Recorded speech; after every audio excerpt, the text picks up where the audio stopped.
sejak kebangkitan ulama bersama pengikut-pengikutnya istiqomah dan setia jaga akidah dan sunnah Rasulullah.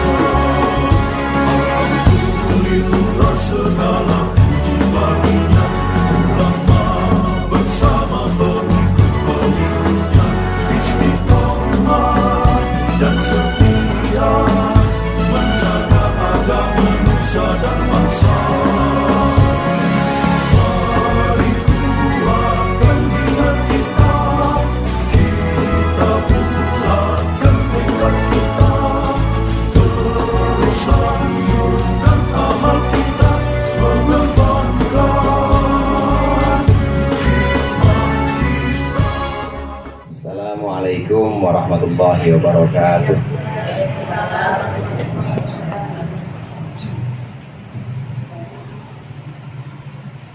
Mari fi hadza kitab al-hadim.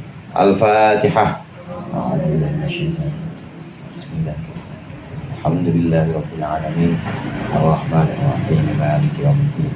Iyyaka na'budu wa iyyaka nasta'in. Ihdinas siratal mustaqim. Siratal ladzina an'amta 'alaihim ghairil maghdubi 'alaihim waladdallin. Amin. Bismillahirrahmanirrahim. Alhamdulil muallimit tullabi wa musahhilil khairi liman yata'allamu. Thumma as-salatu wassalamu 'alan nabi wa alihi wa sahbihi jayu'dhamu. Ya Rabbana kaffir 'anna dhunubana wa walidina wa liman huwa muslimu. Nad'uka Allahumma ilman nafi'a min yawmina idhal hisabi yaqumu. Amin amin amin wa ya fattahu. Amin amin amin wa ya alimu. Alhamdulillah rabbil alamin wa bihi nasta'inu ala umurid dunya waddin. Wassalatu wassalamu ala asyrafil mursalin sayyidina Muhammadin wa alihi wa sahbihi ajma'in. Amma ba'd, fa inna ahsanal hadithi kitabullah wa khairul hadi hadi Muhammadin sallallahu alaihi wasallam wa syarrul umuri muhdatsatuha wa kullu muhdatsatin bid'ah wa kullu bid'atin dhalalah. Segenap ibu hajjah, para ustazah, jamaah majlis ta'lim Rabu sore yang dirahmati oleh Allah. Alhamdulillah sore hari ini kita bertemu kembali melanjutkan pengajian kita. Mudah-mudahan apa yang tadi sudah diwiridkan, sudah dirutinkan, dan apa yang akan kita baca menjadi sesuatu yang bermanfaat di dunia wal akhirah. Amin ya rabbal alamin. Pembahasan kita sekarang sampai pada perkara-perkara yang haram disebabkan haid dan nifas. Alladzi yahrumu bil haidi wan nifasi. Betul itu Bu ya? Iya, itu tandanya. Sudah pernah kita bahas juga dalam pembahasan kitab Safinatun Najah yang dulu sempat hataman. Kita hataman Safinatun Najah udah kira-kira 1 tahun lebih. Hataman motong apa kemarin kita? Ya hatam, alhamdulillah yang potong sapi, juga potongnya pas korban, potong kambing ya pas Idul Adha. Hataman potongnya Idul Adha, kambing dan sapi. Nah di sini pembahasannya diulangi lagi dalam kitab Durus Fiqhiyah yang ketiga ini, karena memang ini adalah pembahasan-pembahasan yang sifatnya ini dasar dan juga menjadi satu pondasi ibadah kita. Ibadah yang tidak dikuatkan dengan dasar, seperti rumah yang tidak ada pondasinya, kena angin dikit aja, jangankan angin, bocah senderan aja kalau nggak ada pondasinya itu pasti roboh. Demikian juga ibadah itu ada pondasinya, diantaranya adalah toharoh atau bersuci kita dari hadas kecil dengan wudhu, bersuci kita dari hadas besar dengan mandi. Yang tidak tahu ilmunya maka ibadahnya tidak sah. Sama seperti bangunan tadi, dia tidak sah, tidak akan tinggi bangunannya, atau bahkan tidak berdiri sama sekali, tidak terlaksana karena pondasinya tidak ada Oleh karenanya di sini pembahasan-pembahasan dasar diulangi lagi dalam pelajaran-pelajaran fikih sebagai pembahasan di awal. Alladzi yahrumu bil haidi. Sama-sama kita baca Bismillahirrahmanirrahim. Alladzi yahrumu bil haidi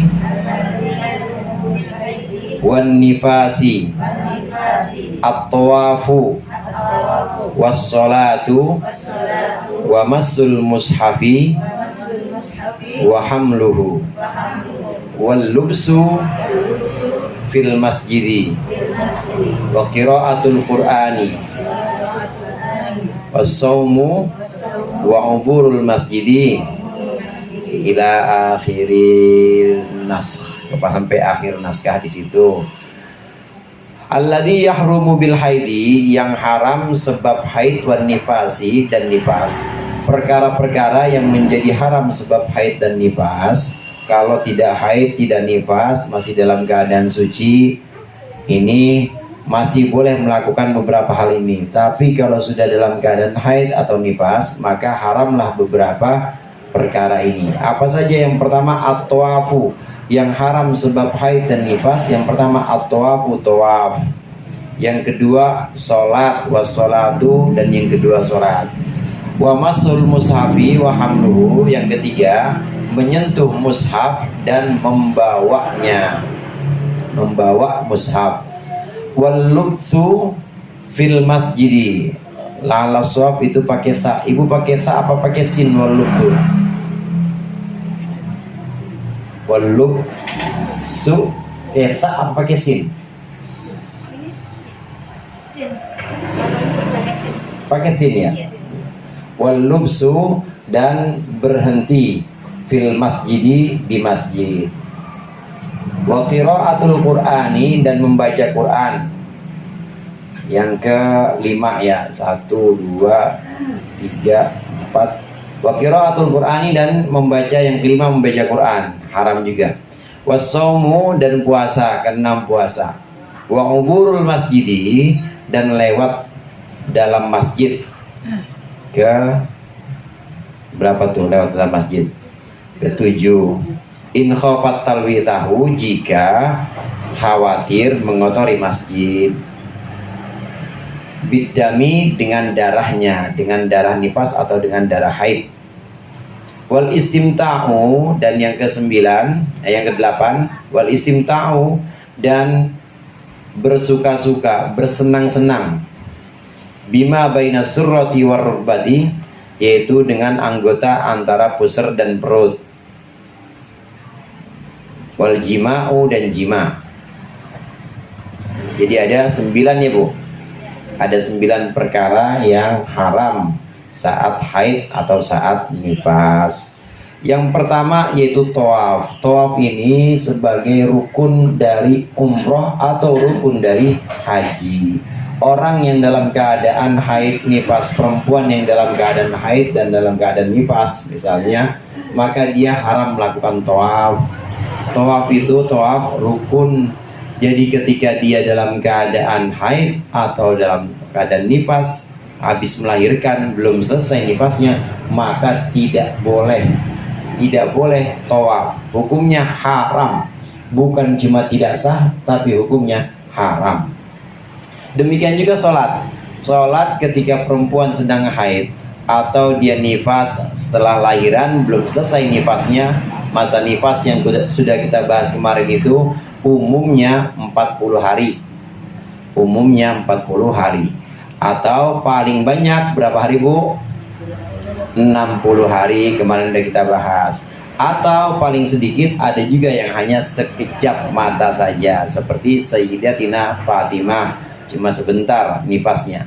Ketika nifas maka juga tidak boleh sholat. Berhenti, udah berhenti, prek dulu, jangan sholat dulu. Karena bukan hanya tidak sah, tapi juga haram. Kalau haram berarti dilakukan berdosa, ditinggalkan dapat pahala. Jadi mending ditinggalkan aja, ditinggalkan, tidak tawaf, tidak sholat. Kenapa? Haid. Tidak sholat, tidak tawaf. Kenapa? Nifas. Karena memang hukumnya haram. Ibadahnya tidak jadi, batal ibadahnya, dan juga tambah dapat dosa juga. Haram hukumnya sholat dan haram hukumnya tawaf dalam keadaan haid atau nifas ini. Kemudian yang berikutnya, menyentuh mushaf atau membawanya. Menyentuh mushaf atau membawanya di sini jika memang mushafnya itu ada tanpa tempat atau dia di satu tempat yang tempatnya memang khusus buat mushaf. Menyentuh mushaf itu seperti ini, contoh ini mushaf kecil, disentuh langsung oleh ibu yang sedang haid atau perempuan yang sedang nifas, haram hukumnya menyentuh ini. Atau dengan tempatnya, dia punya tempatnya memang tempat khusus buat Al-Quran, punya kantong, ada covernya, kantongnya memang khusus buat dia, maka nggak boleh juga, meskipun dengan tempat itu, meskipun dengan tempatnya, megangnya nggak boleh.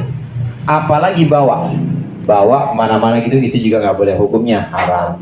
Nah, tapi kalau membawa cuma dengan tempat yang tempatnya itu tidak khusus mushaf, tidak khusus Al-Quran, tapi emang di situ ada campur, misalnya satu peti atau satu kotak, ya satu kotak memang isinya itu selain Al-Quran ada yang lain, ada perabotan ibu, misalnya ada kosmetik, biasanya masih bawa bu kalau kemana-mana, masih bawa, atau misalnya apa, minyak kayu, minyak nyong-nyong, minyak angin, macam-macam sih. Kalau yang mudahan dikit parfum, cuma kalau yang ada itu balsem. Di kotak itu isinya memang itu kotak bukan khusus buat Al-Quran, ada satu kotak memang di situ bukan khusus untuk Al-Quran, atau ada satu tempat bukan khusus untuk Al-Quran, tas ada contohnya. Nah itu boleh dibawa saja, boleh dibawa boleh, tapi kalau dipegang langsung nggak boleh, dipegang langsung tidak boleh. Artinya dipegang langsung nggak boleh, itu bukan di tempat tas tadi. Tapi kalau dengan tas kita bawa begini boleh. Kenapa? Karena tasnya di sini memang bukan tas yang khusus untuk Al-Quran. Nah kalau kita dalam keadaan haid atau nifas, kalau ibu dalam keadaan haid atau nifas kemudian ingin memindahkan Al-Quran supaya tidak sia-sia atau supaya tidak disia-siakan, maksudnya supaya dibenahin supaya nggak tercecer atau ketendang anak-anak misalnya. Caranya bagaimana? Ibu pegangnya pakai kain. Nah kenapa boleh pakai kain? Karena kain itu aslinya memang bukan sampulnya dia, boleh. Tapi kalau kain atau kertas yang memang aslinya sampul dia nggak boleh. Ada Quran ibu sampulnya sampul bekas kalender partai lagi. Disampul gitu ya, ibu sampul meskipun udah dilapisi sampul, tapi karena dia adalah sampulnya Al-Quran nggak boleh.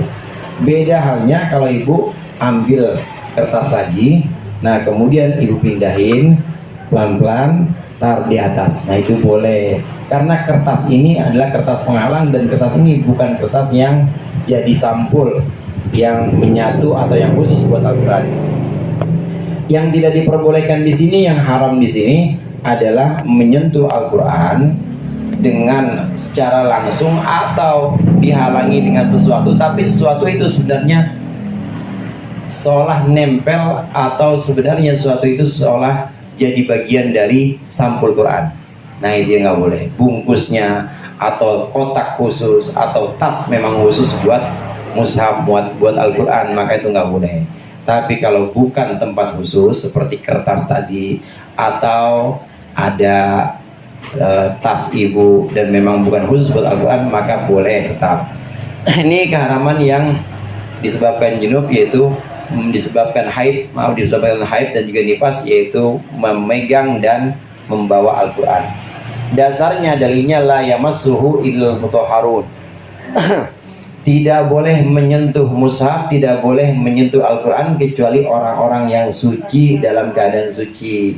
Dalam keadaan tidak suci, haid tidak boleh, nifas tidak boleh. Demikian juga dalam keadaan tidak punya wudhu, nggak boleh juga. Caranya bagaimana? Caranya tadi, caranya ibu harus wudhu dulu kalau nggak punya wudhu, atau kalau susah ya dengan cara ibu tidak pegang langsung, misalnya dengan kain atau dengan penghalang yang bukan bagian dari Al-Quran. Ini sampai ke 3 ini, tawaf, sholat, memegang mushaf dan membawanya. Ini juga haram untuk orang yang tidak punya wudhu. Ini juga haram untuk orang yang punya hadas kecil. Orang yang punya hadas kecil nggak boleh juga tawaf. Tidak boleh juga sholat. Tidak boleh juga menyentuh Quran dan juga membawanya, itu tidak boleh. Yang punya hadas kecil, jadi jangan dibawa, jangan disentuh kalau belum punya wudhu. Yang pembahasan 3 yang pertama atau 4 yang pertama ini juga termasuk sesuatu yang haram untuk orang yang tidak punya wudhu. Kemudian yang berikutnya, ini haram untuk orang yang junub, berdiam diri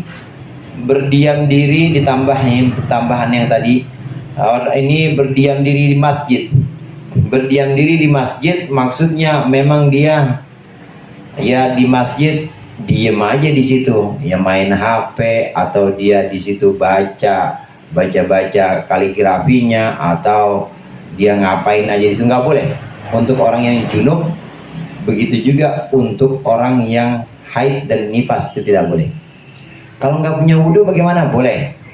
Orang yang nggak punya wudhu diam di masjid boleh. Tapi kalau orang junub atau haid atau nifas, maka diam di masjid nggak boleh. Ngapain bang? Iktikaf. Lagi punya junub, nggak boleh. Haram hukumnya. Keluar bang, bersih dulu, mandi hadas dulu, baru setelah itu iktikaf.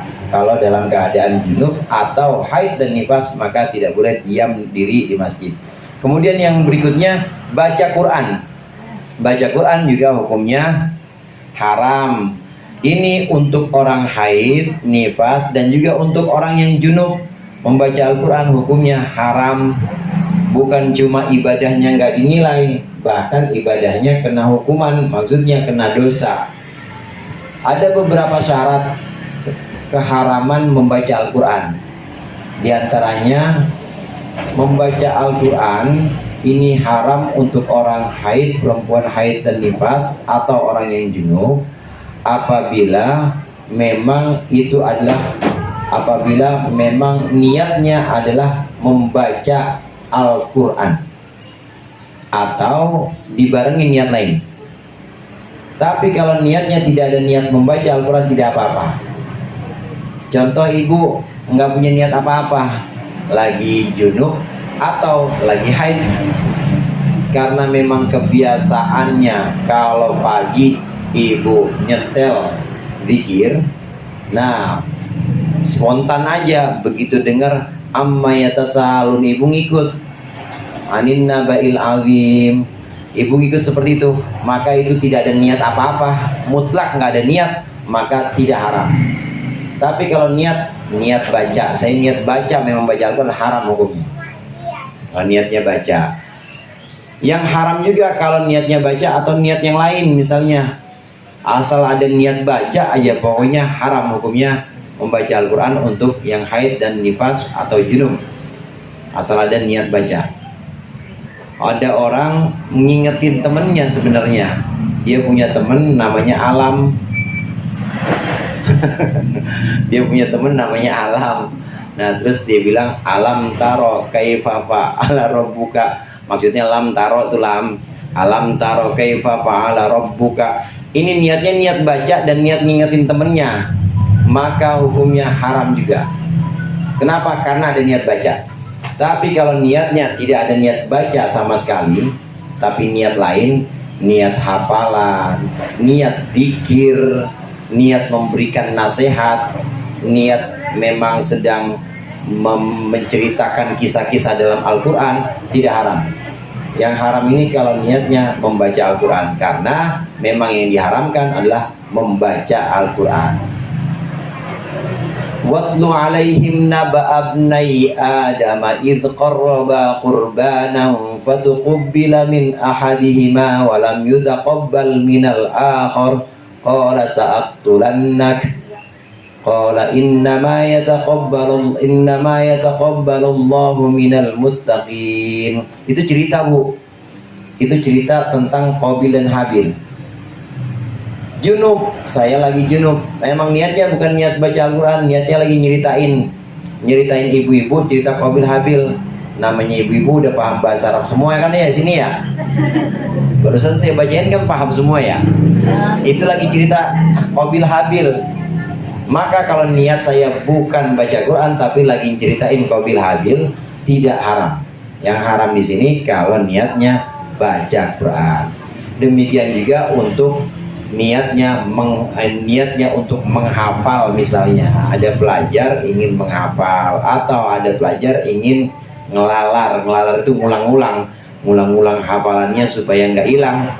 Niatnya bukan baca Quran tapi niatnya untuk hafalan, maka tidak haram juga. Yang haram ini hanya kalau niatnya baca Quran. Niat zikir misalnya, ibu haid, ketahuan udah haid, lagi haid, tapi ibu zikir, kenapa? Takut banget tuh malam Jumat. Perasaan dari tadi ada yang ketawa-tawa misalnya. Baca ayat kursi aja. Nggak apa-apa, boleh. Kenapa? Buat musir kunti yang tawa-tawa, boleh. Karena niatnya niat zikir di situ. Bukan niat baca Al-Quran, tapi niatnya adalah untuk zikir. Atau niat-niat yang lain, niat obatin. Banyak doa-doa dalam Al-Quran yang memang isinya untuk ngobatin atau isinya untuk hal-hal yang memang ada khasiatnya. Kemudian yang berikutnya yang haram untuk orang yang nifas, orang perempuan yang haid, yaitu berpuasa. Berpuasa juga haram hukumnya. Jadi ketika berpuasa, ketika haid atau dalam keadaan nifas, belum berhenti, belum selesai, maka haram hukumnya puasa. Tidak boleh puasa dulu, udah buka aja, buka makan aja yang bisa dimakan boleh, jangan dilanjutkan atau jangan diteruskan. Tidak makan, tidak minum, jangan makan aja badan. Kalau ibu emang lagi nggak enak makan, lagi nggak enak minum misalnya, jangan niat aja, jangan niat puasa. Karena kalau niat puasa jadinya haram, dosa, sebab dalam keadaan haid atau dalam keadaan nifas. Ibu-ibu jamaah rahimakumullah, keharaman puasa ini sifatnya ta'abbudi. Sifatnya ini kita nurut begitu aja. Dalam agama itu perintah-perintah atau larangan-larangan ada yang sifatnya itu ta'aqquli, akal, jadi bisa dirasionalisasikan dengan akal. Ada yang sifatnya ta'abbudi, kalau kita cari maknanya atau maksudnya nggak ketemu-temu. Jadi bagaimana? Kita nurut aja udah. Itu namanya ta'abbudi. Nggak bisa dinalar akal, ta'abbudi. Tapi kalau bisa dinalar akal, namanya ta'aqquli. Contoh, ada dalam Islam itu, dalam agama kita tahu ada larangan, diantaranya ini yang nanti akan kita baca, lewat di masjid. Kenapa perempuan yang haid ini lewat di masjid hukumnya haram? Lewat ke dalam masjid, lewat masjid. Kalau diem, apalagi diem haram. Ini lewat doang nggak boleh. Ini kalau memang khawatir ada yang mengotori masjid. Kenapa haram? Alasannya apa? Oh, alasannya karena khawatir kalau mengotori masjid. Haramnya lewat di masjid ini namanya keharamannya bisa dinalar akal, bisa dirasionalisasikan, bisa dipahami oleh akal. Ada ibadah-ibadah yang seperti ini. Kenapa kita harus sujud anggota badan kita yang paling mulia, kepala, ibu ditoyor aja nggak mau, paling mulia banget, tapi diletakkan di tempat paling bawah. Ini sebagai bukti kita merendah di hadapan Allah. Namanya bisa dinalar akal. Tapi ada juga yang sifatnya ta'abbudi. Ta'abbudi itu tidak bisa dinalar akal, jadi kita nurut aja. Sampai sekarang saya nggak tahu kenapa sholat subuh 2, nurut aja udah, namanya ta'abbudi. Kenapa sholat maghrib 3? Apa maksudnya kok maghrib 3, isya, asar? Kan yang enak subuh mah banyak kan ya, namanya sambil olahraga. Ibu ngerah yang tadinya bangun tidur pada ini kerentak-kerentak kan, sambil banyakan dikit, kok ini malah 2? Nggak maksud akal, nggak masuk dalam akal, nggak bisa dinalar akal, maka namanya nurut aja. Nurut aja namanya ta'abbudi. dalam agama ada yang sifatnya ta'abbudi, ada yang sifatnya ta'akuli. Demikian juga haramnya puasa, ini sifatnya ta'abbudi. Kenapa kok puasa haram? Padahal nggak ada hubungannya. Puasa kan cuma tinggal makan, tinggal minum, meninggalkan makan, meninggal minum. Kenapa harus dilarang? Sebab haid. Maka itu namanya ta'abbudi, tidak bisa dinalar akal atau tidak bisa dipahami maksudnya. Dan kebanyakan atau aslinya ibadah, aslinya agama itu adalah ta'abbudi. Kalaupun ada yang bisa dinalar akal, bisa kita pahami maksudnya, itu hanya sebagian saja, tidak semuanya. Tapi aslinya agama adalah ta'abbudi, nurut aja, itu aslinya agama. Sekarang saya tanya begini sama ibu. kalau ada perintah, ibu saya perintah atau ibu saya minta tolong sama ibu, Bu tolong gulungin ini tikar yang ada di depan saya. Kira-kira ibu nurut nggak sama saya? Nurut. Nurutnya ibu itu namanya tunduk. Dan nggak ada maksud apa-apa, tunduk sama saya. Contoh doang Bu, kualat saya nanti. Contoh doang, namanya ibu nurut. Tolong dilipetin nih tikar, digelarin. Ibu langsung lipetin. Itu namanya ibu nurut, tunduk, tuh agama begitu. Nah, kemudian ini contoh pertama. Contoh kedua, kita bandingkan. Saya minta tolong sama ibu, Bu, tolong tikar ini yang di depan saya, ini tolong dilipetin. Itu di bawahnya ada duit 20 juta. Ibu nurut nggak Bu? Nurut nggak? Gercep kalau yang begitu. Pokoknya nggak usah tunggu 2 kali nyuruh, langsung dilipetin. Nah, ini namanya ibu mentaati perintah atau mentaati suruhan saya, cuma ada maksud, ada nalar. Oh, diperintah ngelipet karena memang saya pengen dikasih duit. Nah, agama ada yang seperti itu, ada yang sifatnya ta'akuli, kita disuruh sujud supaya kita merendah, supaya kita jadi orang yang tawadu. Ada yang seperti itu. Tapi ada yang juga ta'abbudi, nggak bisa dilarang, pokoknya nurut aja. Termasuk diantara ta'abbudi adalah larangan puasa ini. Larangan puasa, kenapa kok puasa? Untuk orang yang haid dan nifas, kenapa haram? Padahal nggak ada hubungannya antara nahan makan, nahan minum dengan suci. Saat haid nggak ada hubungannya. Maka sifatnya ta'abbudi, nurut aja. Itu ta'abbudinya, ta'abbudi dari larangan puasa saat haid. Kemudian yang berikutnya, lewat di masjid, ini tadi sudah kita singgung sedikit. Lewat di masjid, ini juga hukumnya haram kalau memang khawatir.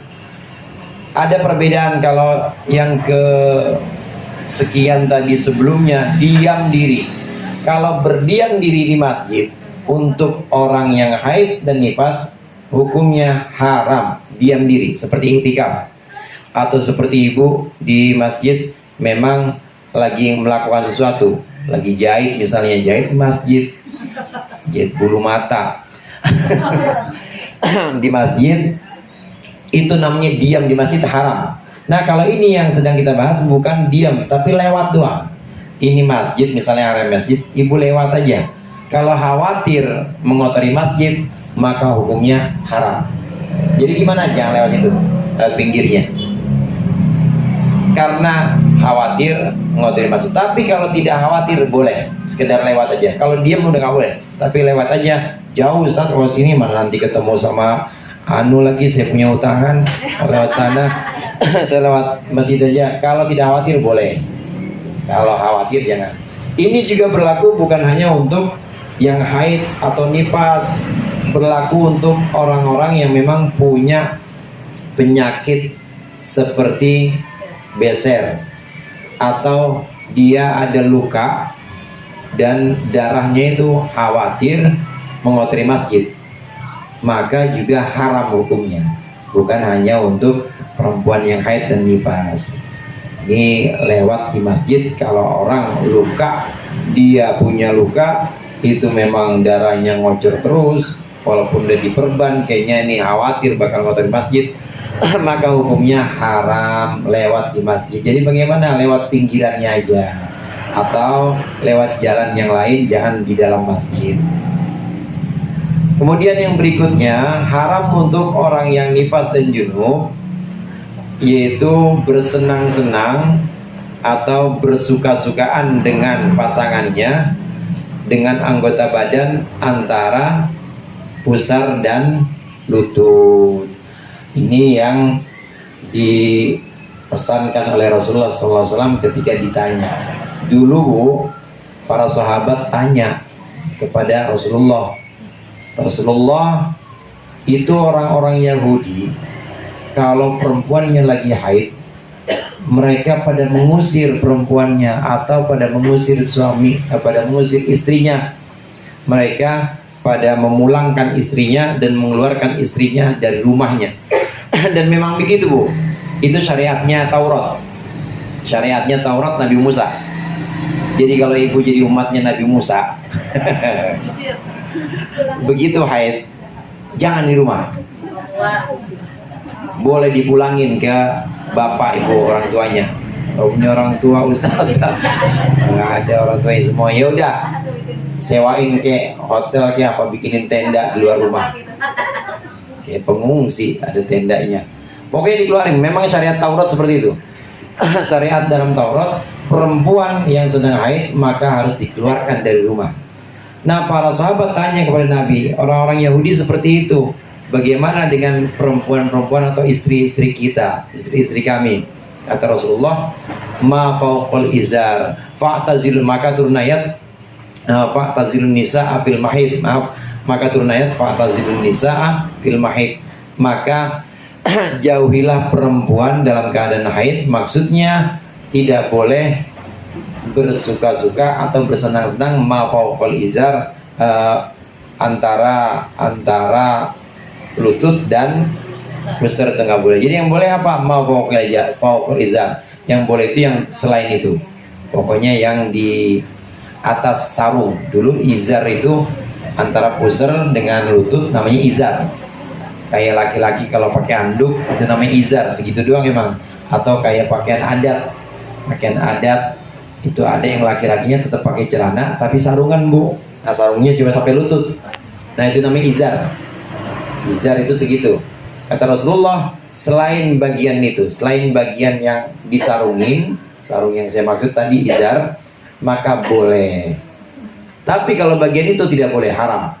Untuk perempuan yang haid dan nifas maka haram bersuka-sukaan di dalam bagian yang tersebut. Suaminya juga harus tahu, suaminya harus ngerti ini, dan ibu juga harus mengkondisikannya. Mengkondisikannya maksudnya jangan mancing-mancing. Jangan mancing-mancing ya.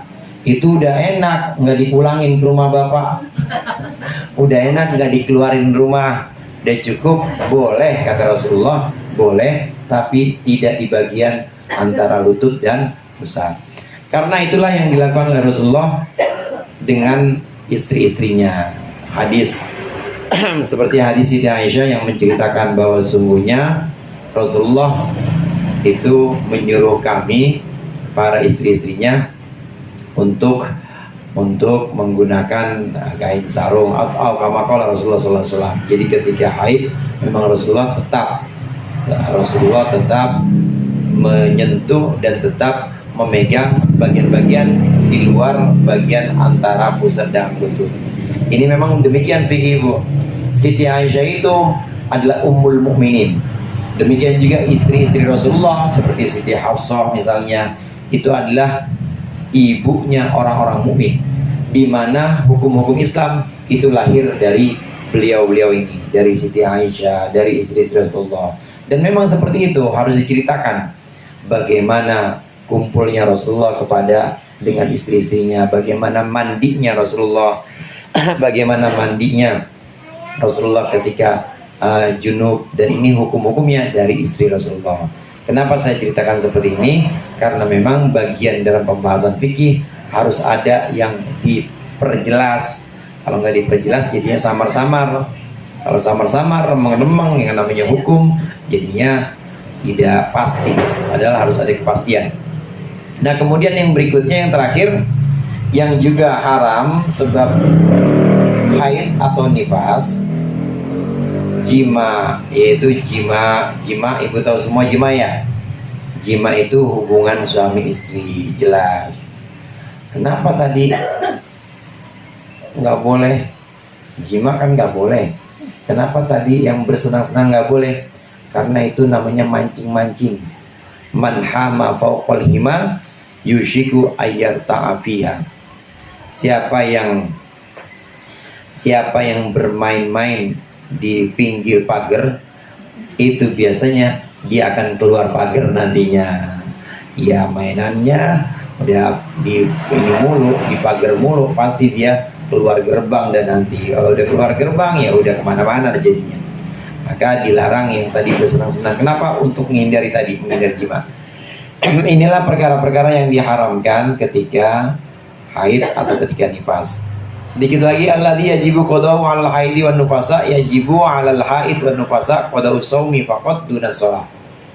Wajib atas perempuan yang haid dan nifas membayar puasa saja, tidak wajib membayar sholat. Itu maksudnya.